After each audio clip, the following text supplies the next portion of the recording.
KGPH Mangkubumi atau Hangabe yang baru saja dinobatkan sebagai Pakubuwono XIV merespons tuduhan yang dilontarkan kakak tertuanya GKR Timur Rumbai Kusuma. Sebagaimana diketahui bersama, GKR Timur menyebut Hangabe sebagai pengkhianat.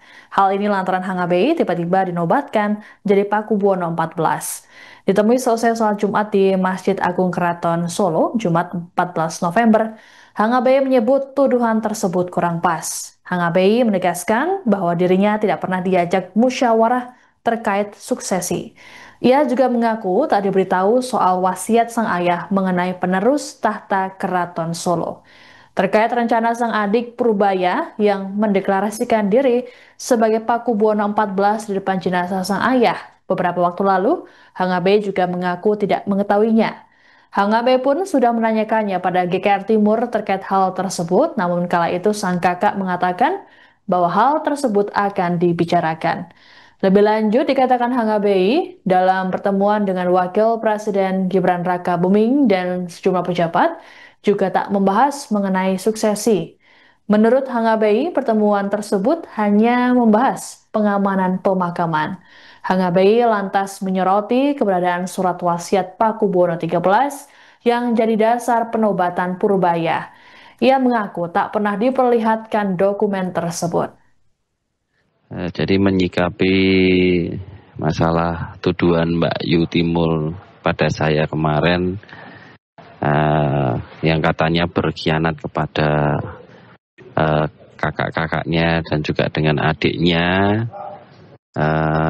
saya kira kurang pas karena sampai detik itu pada waktu itu saya menunggu jawaban. Jadi saya tidak sampai hari ini pun tidak diberitahu wasiat Sinuwun itu seperti apa. Kemudian belum ada kesepakatan, belum diajak rembuk.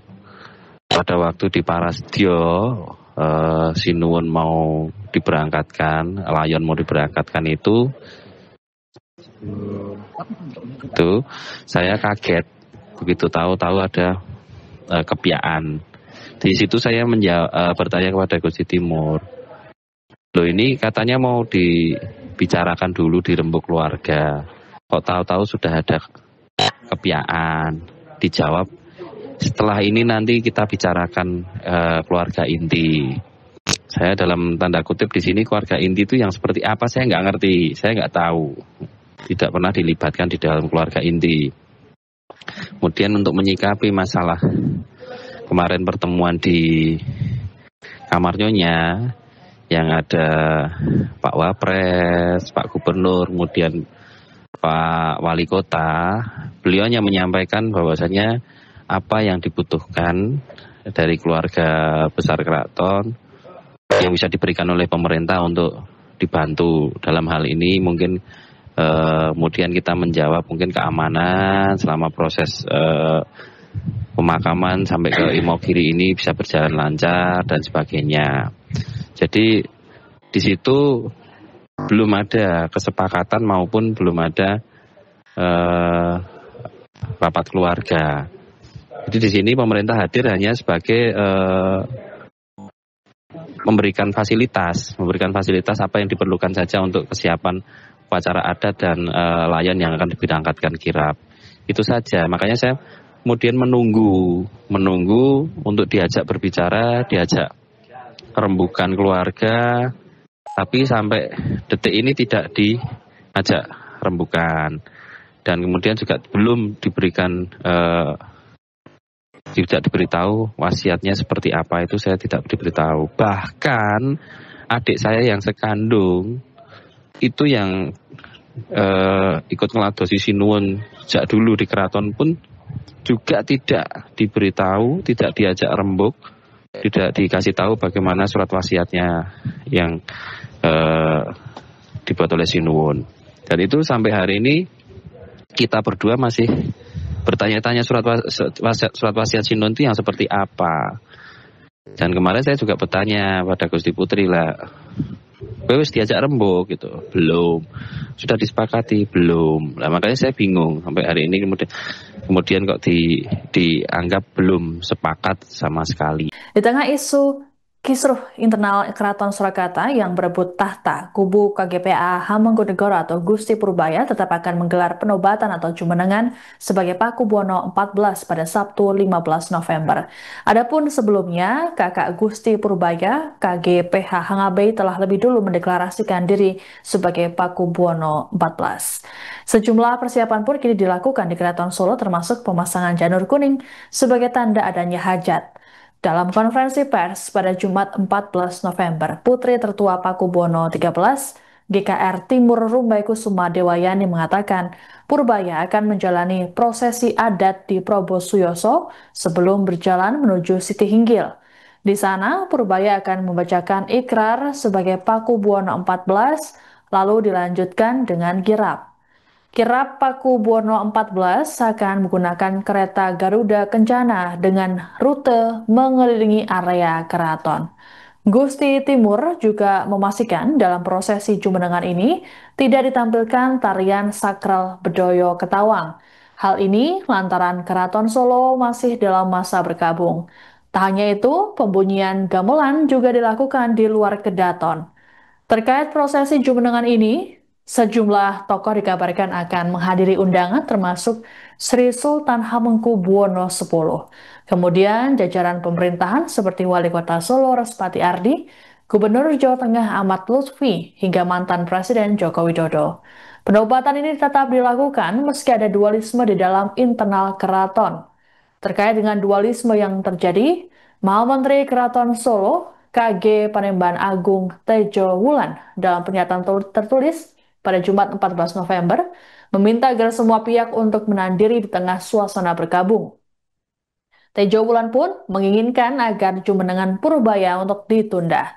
Sebelumnya, Tejo Wulan juga telah menyatakan bahwa penobatan dua kubu belum sah secara adat. Ia juga menegaskan bahwa dirinya masih menjadi raja ad interim Keraton Kasunanan Surakarta. Acara akan dimulai jam 10, itu nanti ada upacara di dalam keraton, khususnya di Dalam Agung. Kemudian akan dilanjutkan miyos dalem dari Probo Suyoso, Bina yang kare upacara keprabun dalem tumuju datang Siti Hinggil. Jadi Pakubuwono XIV akan berjalan ke arah Siti Hinggil pada jam 10.49. Setelah itu dilanjutkan jam 11.05, diperkirakan sampai Siti Hinggil.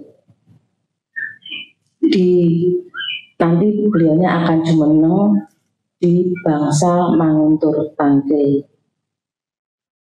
Nanti dilanjutkan sumpah atau sabdo dalem, baru akan ada bangsa yang berbunyi itu menandakan penghormatan, itu nanti bangsunya namanya munggang. Kemudian setelah itu beliaunya akan duduk sebentar, kemudian jam 11.50 akan tindak untuk melanjutkan kirap. Setelah itu tamu-tamu yang hadir, karena di sana kita juga mengundang beberapa tamu, pejabat, bahkan kami sudah mendapatkan konfirmasi bahwa Sultan Ngarso Dalem akan ikut hadir. Nanti tamu-tamu setelah Pakubuwono XIV kirap, tamu-tamu akan kami persilakan untuk Kembul Bujono atau Dahar di Sasana Androwino. Untuk setelah itu, untuk